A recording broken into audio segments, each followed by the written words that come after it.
శివాయ గురువే నమః. జ్ఞానక్షమ్యుడు ప్రేక్షకులందరికీ కూడా స్వాగతం. కల్పవృక్షాన్ని ఆశ్రయించినటువంటి వాళ్ళకి ఏ విధంగానైతే ఏ కొరత కూడా లేకుండా ఉంటుందో జీవితంలో, సుఖ సంతోషాలు కావచ్చు, కోరినటువంటి వ్యక్తులతో జీవితం కావచ్చు, ఆర్థిక పరమైనటువంటి ధనము ఐశ్వర్యాలు కావచ్చు, సిరి సంపదలు కావచ్చు, మనశ్శాంతి కావచ్చు, వ్యాపారంలో అభివృద్ధి కావచ్చు, ఇలాగా ఏ కొరత లేకుండా కోరినది ఏదైనా సరే ఏ విధంగానైతే జీవితంలో జరుగుతుందో కల్పవృక్షాన్ని ఆశ్రయించినటువంటి వాళ్ళకి, అదే విధంగా నేను ఇప్పుడు చెప్పబోతున్నటువంటి ఈ యొక్క శ్రీకృష్ణుడు మంత్రము కూడా మంత్రశాస్త్రంలో చెప్పబడినటువంటి మంత్రము, అదేవిధంగా కల్పవృక్షముతో సమానమైనటువంటి మంత్రము. ఈ యొక్క మంత్రాన్ని 1,00,000 సార్లు ఎవరైనా కూడా పూర్తి చేస్తే అదే విధమైనటువంటి స్థితి పరిస్థితి అనేటువంటిది వాళ్ళకి జీవితంలో కలుగుతుంది.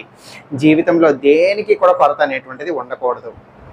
కాబట్టి ఆ విధంగా ఈ యొక్క మంత్రం ప్రభావం వలన, ఈ యొక్క మంత్రాధిష్టానం యొక్క అనుగ్రహం వలన వాళ్ళకి అటువంటి పరిస్థితి అనేటువంటిది కలుగుతుందన్నమాట. అయితే ఏ విధంగా చెయ్యాలి? ఏదైనా కూడా ఒక శనివారం నాడు మీరు మొదలు పెట్టవచ్చు. ఒక శనివారం నాడు మొదలుపెట్టి జపము కోసం తులసిమాలని ఎంచుకోండి. ఒకవేళ మరి జపమాల లేదు, తులసిమాల లేదు అని అంటే వేళ్ల మీదనైనా లెక్క పెట్టుకోవచ్చు. మొదటి రోజు మాత్రమే తలస్నానం ఆచరించి చక్కగా కూర్చొని మీ యొక్క పూజా మందిరంలో దీపారాధన చేసుకోండి. చక్కగా ఒక బెల్లము, కోపటికి బెల్లము, అరటిపండు ఏదో ఒకటి ఆ యొక్క విష్ణుమూర్తి, లేకపోతే శ్రీకృష్ణుడు పటం ఉన్న శ్రీకృష్ణుడు యొక్క విగ్రహం కానీ బొమ్మ కానీ ఉన్నా, లేకపోతే విష్ణుమూర్తి యొక్క పటంకైనా కూడా పర్వాలేదు, ఆయనకి నమస్కారం చేసుకుని మొదట ఒక నైవేద్యం ఏదన్నా పెట్టి ఒక 2 పుష్పాలు పెట్టి ఆయనకి హారతి ఇచ్చి నమస్కారం చేసుకోండి మొదటి రోజు. ఈ విధంగా ఇన్ని రోజులలో నేను ఈ యొక్క శ్రీకృష్ణ మహామంత్రాన్ని 1,00,000 సార్లు పూర్తి చేస్తాను అని చెప్పి సంకల్పించుకోండి. ఈ విధంగా సంకల్పించుకున్న తర్వాత ఎన్ని రోజులలో అయితే మీరు 1,00,000 పూర్తి చేస్తాను అని చెప్పారో ఆ యొక్క మంత్ర సాధన అనేటువంటిది ఆ యొక్క 1,00,000 పూర్తయ్యేంత వరకు కూడా మీరు బయట తిళ్ళు, బయట ఆహారాలు తినటానికి కుదరదు. అలాగే మద్యపానం, మాంసాహారం, ధూమపానం వంటివి చేయకూడదు. ఎటువంటి సంభోగము, సాంగత్యం అనేటువంటిది ఏర్పరచుకోకూడదు. ఈ యొక్క పద్ధతులు అనేటువంటివి పాటించి ఆ యొక్క విష్ణుమూర్తి లేదా ఆ యొక్క శ్రీకృష్ణ భగవానుడి మీద నమ్మకం ఉంచి అతని మీద భక్తితో, శ్రద్ధతో నేను చెప్పబోతున్నటువంటి సంకల్పాన్ని ఒక్క మారు నమస్కారం చేసుకుని చెప్పి దాని తర్వాత మంత్ర జపం అనేటువంటిది ఎంత చేయగలరో అంత చేసుకోవచ్చు. ఇదంతా కూడా ఉదయం పూట చెయ్యాలి అని అనుకుంటే కనుక మీరు స్నానం పూర్తయిపోయిన తర్వాత చక్కగా ఈ విధంగా చేసుకోవచ్చు.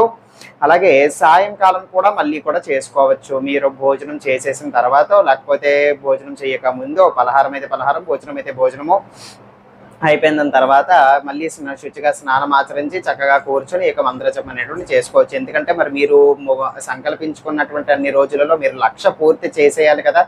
కాబట్టి 2 పూట్ల కూడా మీరు చేసుకున్నా కూడా పర్వాలేదు.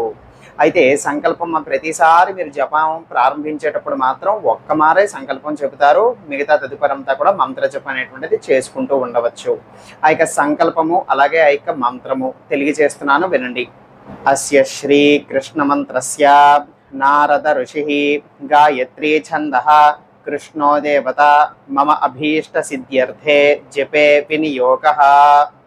ఈ విధంగా సంకల్పం ఉచ్చరిస్తున్నప్పుడే ఇంకా కూడా ప్రత్యేకమైనటువంటి ఏవైనా కూడా కోరిక కనుక మీ మనసులో ఏదైతే ఉన్నదో ఆ యొక్క కోరికను కూడా నెరవేర్చమని తలుచుకుని నమస్కారం చేసుకుని కుడి చేతిలోకి కాసంత నీళ్లు తీసుకుని జపే వినియోగ అని అన్నప్పుడు ఆ యొక్క విష్ణుమూర్తి ఎదురుగుండా కానీ, కృష్ణుడి యొక్క విగ్రహమో బొమ్మో ఎదురుగుండా కానీ ఆ యొక్క నీళ్లుని విడిచిపెట్టేసేయండి.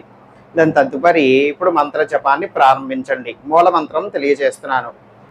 క్లీం కృష్ణ క్లీం, మళ్ళీ చెప్తున్నాను, క్లీం కృష్ణ క్లీం. ఇదే ఆ యొక్క మంత్రము. చాలా సులువైనటువంటి మంత్రము, కానీ చాలా ప్రభావితంగా పనిచేస్తుంది ఆ యొక్క బీజాల వలన. గోపాల మంత్రము అని అంటారు దీన్ని. అయితే ఎవరికి కూడా మీరు చేస్తున్నట్టుగా ఏ 3వ వ్యక్తికి ఎవ్వరికి కూడా తెలియాల్సిన అవసరం లేదు. 2 వ్యక్తులు ఎవరు అని అంటే చెప్పినటువంటి నేను, ఆచరించదలుచుకోవాలి అని అనుకున్నటువంటి మీరు. తప్ప ఇంకా మూడో వ్యక్తికి ఎవరికి కూడా ఈ యొక్క పరిస్థితి కానీ మీరు చెయ్యాలనుకుంటున్నారు, ఈ విధంగా చేస్తున్నారు, ఇది ఆ యొక్క మంత్రము, ఈ పద్ధతి కానీ ఆ యొక్క మంత్రం కానీ ఎప్పుడు ఎవరికి తెలియచేయకూడదు. మంత్రశాస్త్రంలో అది ఒక నియమము. అలా విధంగా తెలియచేసినట్లయితే మీ యొక్క మంత్ర సాధన భంగం కలుగుతుంది, అంతేకాకుండా ఫలించకపోవచ్చు కూడా. కాబట్టి ఖచ్చితంగా గుర్తు పెట్టుకోండి, ఈ యొక్క గుప్తం అంటే రహస్యంగా ఉంచండి. మీ వరకే మాత్రమే మీకు తెలియాలి మీరు చేస్తున్నట్టు, దేనికి చేస్తున్నారు, ఏంట మంత్రం అనేటువంటిది. ఈ నియమాన్ని పాటించి చక్కగా చేయండి. సర్వే జనా సుఖినో భవంతు. శుభార్పణమస్తు.